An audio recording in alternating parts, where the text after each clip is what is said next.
Welcome to the marvelous land of Oz. I'm Mardell, and now it's time for more adventures in The Wizard of Oz by L. Frank Baum.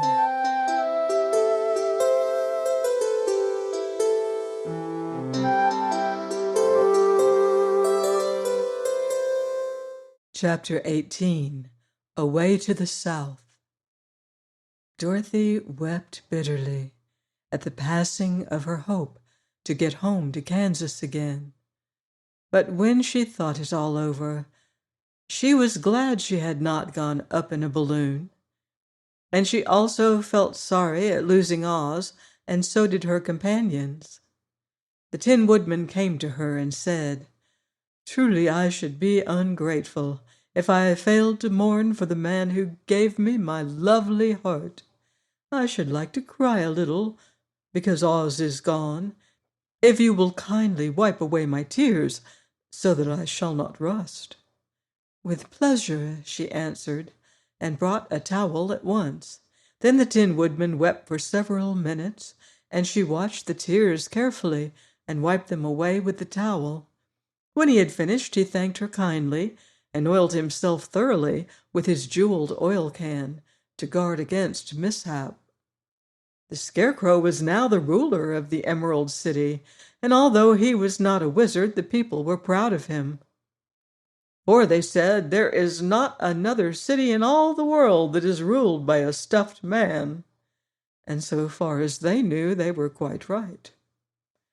The morning after the balloon had gone up with Oz, the four travelers met in the throne room and talked matters over. The Scarecrow sat in the big throne, and the others stood respectfully before him. "We are not so unlucky," said the new ruler, "for this palace and the Emerald City belong to us, and we can do just as we please. When I remember that a short time ago I was up on a pole in a farmer's cornfield, and that I am now the ruler of this beautiful city, I am quite satisfied with my lot." "I also," said the Tin Woodman, "am well pleased with my new heart, and really that was the only thing I wished in all the world." "For my part, I'm content in knowing I am as brave as any beast that ever lived, if not braver," said the Lion modestly. "If Dorothy would only be contented to live in the Emerald City," continued the Scarecrow, "we might all be happy together." "But I don't want to live here," cried Dorothy. "I want to go to Kansas and live with Aunt Em and Uncle Henry." "Well, then, what can be done?" inquired the Woodman. The Scarecrow decided to think, and he thought so hard that the pins and needles began to stick out of his brains. Finally he said, "Why not call the winged monkeys and ask them to carry you over the desert?" "I never thought of that," said Dorothy joyfully. "It's just the thing. I'll go at once for the golden cap." When she brought it into the throne room, she spoke the magic words, and soon the band of winged monkeys flew in through the open window and stood beside her. "This is the second time you have called us," said the Monkey King, bowing before the little girl. "What do you wish?" "I want you to fly with me to Kansas," said Dorothy.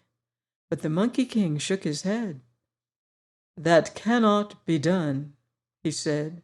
"We belong to this country alone and cannot leave it. There has never been a winged monkey in Kansas yet, and I suppose there never will be, for they don't belong there. We shall be glad to serve you in any way in our power, but we cannot cross the desert. Goodbye." And with another bow, the Monkey King spread his wings and flew away through the window, followed by all his band. Dorothy was almost ready to cry with disappointment.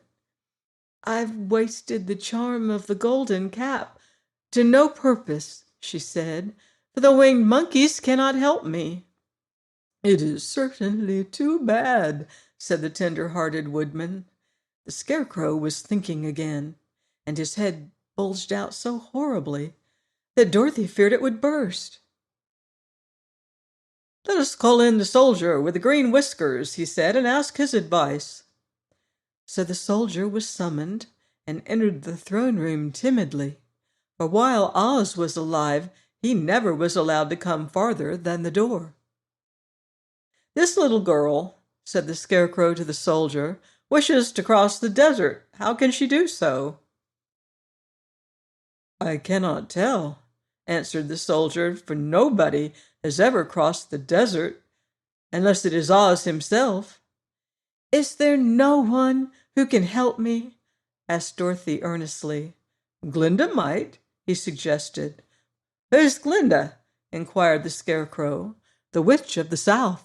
She is the most powerful of all the witches and rules over the Quadlings. Besides, her castle stands on the edge of the desert, so she may know a way to cross it." "Glinda is a good witch, isn't she?" asked the child. "The Quadlings think she is good," said the soldier, "and she's kind to everyone.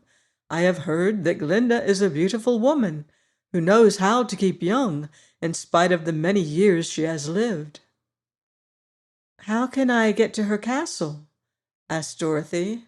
"The road is straight to the south," he answered, "but it is said to be full of dangers to travelers. There are wild beasts in the woods, and a race of queer men who do not like strangers to cross their country. For this reason, none of the Quadlings ever come to the Emerald City."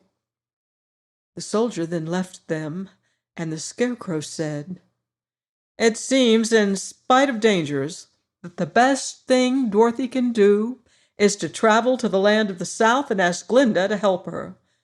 For of course, if Dorothy stays here, she will never get back to Kansas." "You must have been thinking again," remarked the Tin Woodman. "I have," said the Scarecrow. "I shall go with Dorothy," declared the Lion, "for I'm tired of your city and long for the woods and the country again. I am really a wild beast, you know. Besides, Dorothy will need someone to protect her." "That is true," agreed the Woodman. "My axe may be of service to her, so I also will go with her to the land of the South." "When shall we start?" asked the Scarecrow. "Are you going?" they asked in surprise. "Certainly. If it wasn't for Dorothy, I should never have had brains. She lifted me from the pole in the cornfield and brought me to the Emerald City.